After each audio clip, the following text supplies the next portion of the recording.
Shabbat Parashat Kitavo.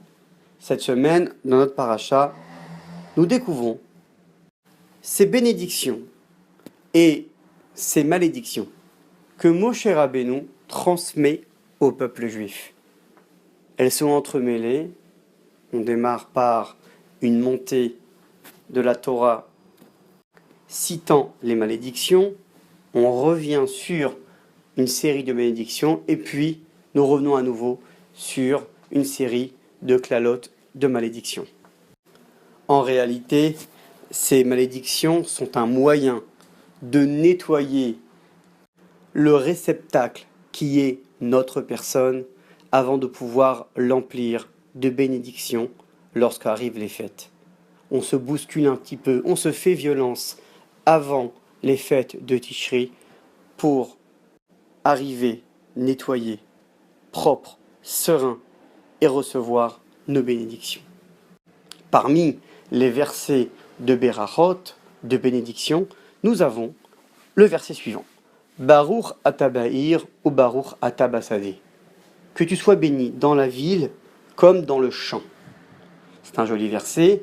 Nous aimerons bien comprendre que se cache-t-il derrière cette bénédiction ville et champ. Pourquoi Akadosh Baruch Hu les place successivement? En réalité, Akadosh Baruch Hu est en train de nous démontrer que lorsqu'on implore Akadosh Baruch Hu, nous ne devons pas limiter la capacité d'Hachem à agir. Parfois, l'homme est mitigé par le texte, la version de bénédiction qu'il doit demander à Akadosh Baruch Hu. Voici le genre de doute qu'un homme peut avoir.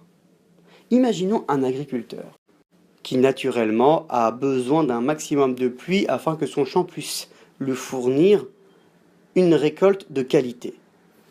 Donc il se dit, Akadosh Baruch Hu, s'il te plaît, donne-moi la pluie. D'un autre côté, si son stock n'est pas encore achevé de l'année précédente, il dit à Hachem, il ne faut absolument pas que tu me donnes de la pluie, car le temps humide risque de faire moisir la récolte précédente. Et donc, il est mitigé, il ne sait pas. Est-ce qu'il doit demander à Kadosh Baruch Hu de la pluie pour la future récolte ou un temps sec et chaud pour la précédente? C'est ce qu'on appelle la contradiction des bénédictions. Dans les mots de la Torah, le hir et le sadé. Hir, c'est la ville, c'est là où le grain est stocké. Sadé, c'est la récolte, là où le grain n'est pas encore sur pied. Et la Torah nous dit, demande à Akadosh Baruch Hu tout ce que tu as besoin.